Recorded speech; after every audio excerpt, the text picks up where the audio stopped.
Hello students, welcome back to my YouTube channel Geography Guru. This is our second episode of class 11th Geography chapter number 1 Geography as a Discipline भूगोल एक विषय के रूप में। इस chapter में हम समझ रहे हैं कि भूगोल एक विषय के रूप में है क्या, उसके वेरियस एस्पेक्ट्स को जानने की कोशिश करें।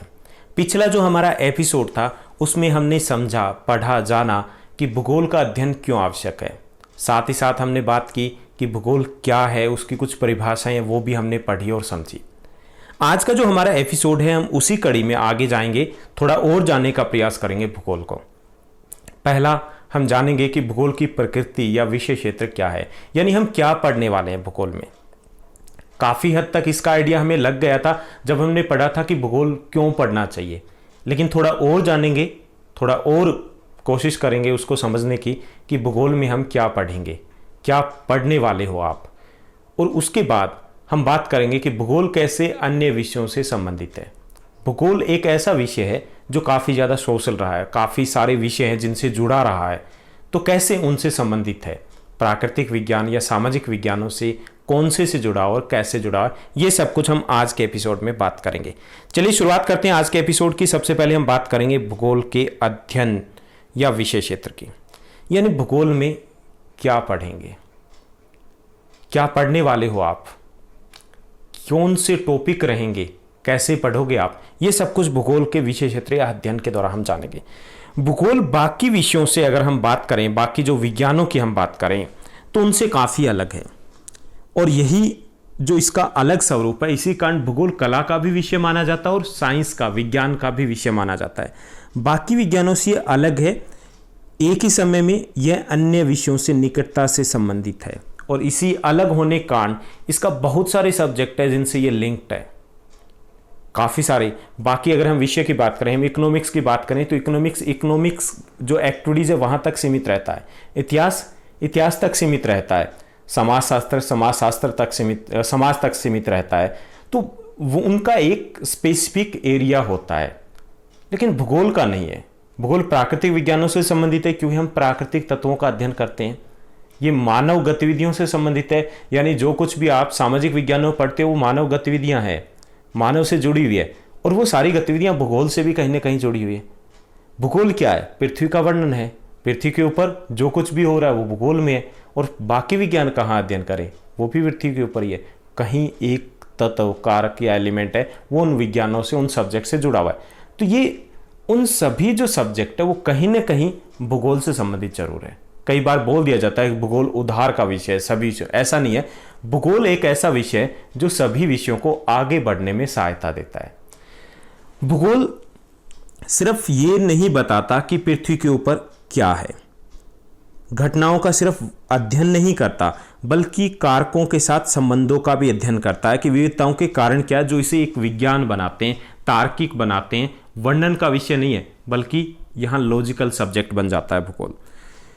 और एक और भी कारण है जो भूगोल को बाकी विज्ञानों से अलग करते हैं, वो है कारण कि भूगोल में दो तत्व होते हैं, दो कारक होते हैं। हम भौतिक कारकों का अध्ययन करते हैं, जैसे मिट्टी, धरातल, नदियाँ, पर्वत, पठार, जल, ये भौतिक कारक हैं। और हम मानवीय कारकों का अध्ययन करते हैं, हम मानव का अध्ययन करते हैं, जनसंख्या का अध्ययन करते हैं, उद्योगों का, सड़कों का, ये सब कुछ मानवीय कारक है। दोनों ही चीज़ें गतिशील है। दोनों ही चीज़ें क्या है? गतिशील है। ये स्थितिक नहीं है, इनमें लगातार परिवर्तन होता रहता है। बदलते समय के साथ ये बदलते रहते हैं, और पृथ्वी और जो मानव है वो कभी कभी सक्रिय मानव के बीच में जो क्रियाएं होती है उसके परिणाम स्वरूप पृथ्वी में बदलाव आते हैं। ये पहला विषय है जिसमें बदलाव आता है। आपने H2O इक्वल वाटर आपने पढ़ा है। आज से 100 साल पहले भी H2O इक्वल वाटर था, मैंने पढ़ा तब भी यही था, आगे पढ़ोगे तब भी यही रहने वाला है। केमिस्ट्री या फिजिक्स में जो लॉ रहते हैं वो वही रहने वाले हैं, चेंज नहीं होने वाला है। और अगर कोई बदलाव आता है, नया रिसर्च होता है, तो बहुत धीमी गति से बदलाव आते हैं। लेकिन हम जो भूगोल में पढ़ रहे हैं वो बदल चुका है। जो आपकी ज्योग्राफी, आप 12th क्लास में जाओगे तो काफ़ी सारे जो ह्यूमन फैक्टर्स दिए होंगे उनमें बदलाव आ चुका है, जो रिलेवेंट नहीं रहे हैं।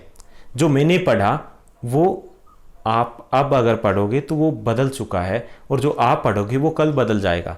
तो ये डायनेमिक सब्जेक्ट है, तो इसलिए भी ये बाकी विज्ञानों से अलग है। अगर हम बात करें भूगोल की, तो इसमें मानव के संबंध है, उसको हम एक एग्जांपल लेकर के चल सकते हैं कि मानव है, जैसे उसमें भी बदलाव आए। अगर बदलाव आए तो इसका मतलब मानव, क्योंकि भूगोल का विषय, तो वहाँ पर बदलाव भूगोल में भी आया। आदि मानव की बात करें तो समाज में वो वातावरण पर निर्भर थे, वो प्रकृति के गुलाम थे, जैसा प्रकृति ने रखा वैसा रह लिए, जो खाने को दिया वो खा लिए, आसपास के वन्य जीवों का शिकार करते थे।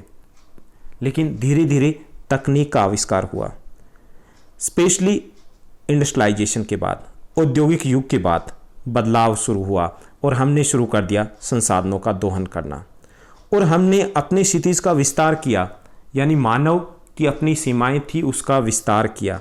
कुछ समस्याएं जरूर यहाँ पर आई है अति दोहन से रिलेटेड, लेकिन बदलाव जरूर आया है। कुछ सकारात्मक बदलाव है, कुछ नकारात्मक बदलाव भी है, लेकिन बदलाव आया। तो ये बदलाव भी हम अध्ययन करते हैं भूगोल में। तो ये तो बताया कि भूगोल है, वो है क्या कि उसमें बदलाव। ये तो मान लिया कि हमने भूगोल बाकी विषयों से अलग है और बाकी विषयों से को रिलेटेड है, लेकिन अभी भी एक कन्फ्यूज़न बना हुआ कि भूगोल में पढ़ते क्या है, भूगोल में पढ़ते क्या है। बहुत कुछ तो क्लियर हो गया, एक लाइन में क्लियर हो गया, भूगोल पृथ्वी का वर्णन है, यानी पृथ्वी के ऊपर जो भी पाया जाता है उनका वर्णन करते हैं। कौन से कारकों का? भौतिक कारकों का अध्ययन करते हैं, पर्वतों का, पठार का, मैदानों का, नदियों का, पेड़ पौधों का, वन्य जीवों का, मिट्टियों का, महासागरों का, इनका अध्ययन करते हैं। मानवीय कारकों का अध्ययन करते हैं, जो भी आपको दिखाई दे रहे हैं, सड़कों का, रेलवे का, उद्योगों का, आर्थिक क्रियाओं का, कृषि का, आवासों का, जनसंख्या का, ये मानवीय कारक है। इन सभी का अध्ययन करते हैं हम, लेकिन कैसे करते हैं थोड़ा वो भी जान लेते हैं। तो भूगोल का विषय क्षेत्र है वो बहुत विस्तृत है, पृथ्वी भी है, उसमें मानव भी है, और जितने भी पृथ्वी और मानवीय कारक आपको भौतिक और मानवीय कारक याद आए, वो सभी के सभी किस में है? वो सभी के सभी भूगोल में है। भूगोल है, इनका अध्ययन जो करता है वो 3 जो क्वेश्चंस के सेट है उससे संबंधित है। 3 प्रकार के प्रश्न हैं, क्वेश्चंस है, उनके आंसर देने की कोशिश करता है। पहला है क्या। कुछ प्रश्न प्राकृतिक और सांस्कृतिक विशेषताओं के पैटर्न की पहचान से संबंधित है कि पृथ्वी की सतह पर क्या पाया जाता है, यानी क्या पाया जाता है पृथ्वी की सतह के ऊपर, सब कुछ पाया जाता है। वो सब कुछ किस में पढ़ते हैं? भूगोल में पढ़ते हैं। यानी कि पहला जो क्वेश्चन जिसका आंसर देने की ज्योग्राफी कोशिश करता है वो है क्या, व्हाट। सेकंड है वेयर, कहाँ पाया जाता है। अब हमने पाया जाता है, मान लीजिए हमने बात की कोयले को, हमने ले लिया जो कोयले को ले लिया, कोल को ले लिया कि कोयला पाया जाता है। अब बात आएगी कि सेकंड आएगा कि कहाँ पाया जाता है, कि कुछ प्रश्न पृथ्वी की सतह पर प्राकृतिक और मानवीय सांस्कृतिक विशेषताओं के वितरण से संबंधित होते हैं कि कहाँ पाया जाता है। अब कहाँ पाया जाता है तो उसके बाद तीसरा जो क्वेश्चन बनता है वो ये कि क्यों पाया जाता है वहाँ पर, कि कहाँ पाया जाता है और उसके बाद क्यों पाया जाता है। यानी कि यहाँ पर हम स्पष्टीकरण देते हैं, हम कारणों को जानने का प्रयास करते हैं वैज्ञानिक तौर पर कि कोई वस्तु कहाँ पर पाई जाती है, कैसे पाई जाती है और क्यों पाई जाती है। तो ये 3 क्वेश्चनों का आंसर देने की कोशिश करते हैं भूगोल में। किससे संबंधित? पृथ्वी के बारे में, मानव के बारे में, भौतिक कारकों के बारे में। यही भूगोल का विषय क्षेत्र है। तो ये था भूगोल का विषय क्षेत्र क्या है। थोड़ा और हम जानने का प्रयास करते हैं भूगोल को। भूगोल एक एकीकृत विषय के रूप में, भूगोल एक सब्जेक्ट है लेकिन कोरिलेटेड है, इंटरलिंक्ड है बहुत सारे सब्जेक्ट से। कैसे? चलिए हम पता लगाते हैं। भूगोल एक एकीकृत विषय है। ये कई प्राकृतिक और सामाजिक विज्ञानों से बहुत अच्छे तरीके से कह सकते हैं, बहुत नज़दीकी तरीके से संबंधित है।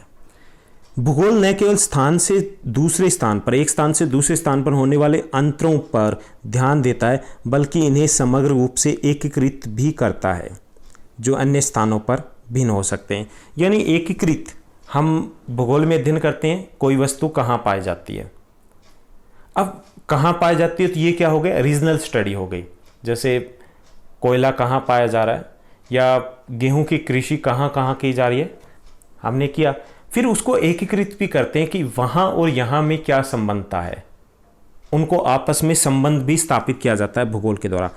भूगोल यानी जो स्थान है उनका विज्ञान भी है, घटनाओं का विज्ञान भी है, इतिहास से भी जुड़ा हुआ है। ऐतिहासिक घटनाएं जो भी हम पढ़ते हैं उसको भूगोल प्रभावित करता है। अगर हम भूतकाल की बात करेंगे, जो पारंपरिक युद्ध होते थे तो उसमें बड़े जो आकार वाले देश थे, बड़े जिनका भौगोलिक आकार था, उनको कुछ लाभ प्राप्त होते थे। आज भी हम बात करें तो अंतरिक्ष का महत्व है उन बड़े आकार वाले देशों के लिए बढ़ गया है। तो अब अंतरिक्ष तक हम पहुंच गए, यानी भूगोल ऐतिहासिक जो घटनाएं थी, युद्ध थे, उनको प्रभावित किया भूगोल ने। भूगोलिक संसाधन, आपने मगध को पढ़ा होगा कि मगध शुरुआत से ही काफ़ी शक्तिशाली राज्य रहा है, इतिहास में पढ़ा होगा। क्यों रहा है? क्योंकि वहाँ पर खनिज मिलते थे। खनिज किसका विषय? भूगोल का विषय। तो भूगोल ऐतिहासिक घटनाओं से भी जुड़ा रहा है। हिमालय ने बड़ी बाधाओं के रूप में काम किया है, हमें सुरक्षा प्रदान की है। साथ ही साथ मध्य एशिया के जो प्रवासी और आक्रमणकारी है उनको मार्ग भी प्रदान किया है, जो पश्चिम की दिशा से या अफगानिस्तान की दिशा से आए हैं। तो ये इतिहास को किसने प्रभावित किया? ज्योग्राफी ने। इसी तरीके से जो इकोनॉमिक एक्टिविटीज़ है हमारी, समुद्री तट ने पूर्वी दक्षिण पूर्वी एशियाई, यूरोप और अफ्रीका के लोगों के साथ संपर्क को प्रोत्साहित किया। हमारा व्यापार जो था, या हमारी इकोनॉमिक्स की बात करें, कॉमर्स की बात करें, तो उसको भी प्रभावित किया है। तो ये कुछ एग्जाम्पल लेके बताने की कोशिश की है कि भूगोल विषय है एक, लेकिन बाकी जो विषय हैं उनको प्रभावित करता है। उनका पूरा का पूरा बाकी विषयों का जो ज्योग्राफिया है, वो ज्योग्राफिया भूगोल निश्चित करता है, कहीं ना कहीं उनको प्रभावित करता है। अब हम एक एक करके कुछ विषयों को लेते हैं, सब्जेक्ट को, और पता लगाते हैं कि कैसे उन सब्जेक्ट के साथ कोरिलेटेड है, इंटरलिंक्ड है ज्योग्राफी। तो ज्योग्राफी की दो शाखाएं होती है। पहले मैं ये डिस्कस कर लूं, भौतिक भूगोल और ह्यूमन ज्योग्राफी। भौतिक भूगोल और मानव भूगोल है, दो शाखाएं मुख्य तौर पर। तीसरी जो शाखा है जिसके बारे में हम आगे डिस्कस भी करने वाले हैं, वो है जीव भूगोल।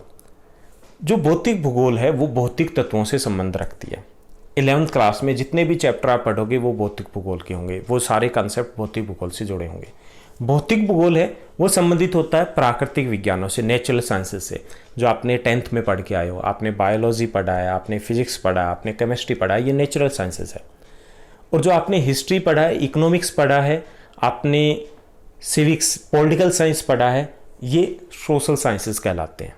तो इनसे सबसे पहले हम बात करें आपके साइंस विषय के, प्राकृतिक विज्ञानों की, कि वो कैसे ज्योग्राफी से संबंधित रहे हैं। भौतिक भूगोल की सभी शाखाओं का प्राकृतिक विज्ञानों के साथ संबंध है।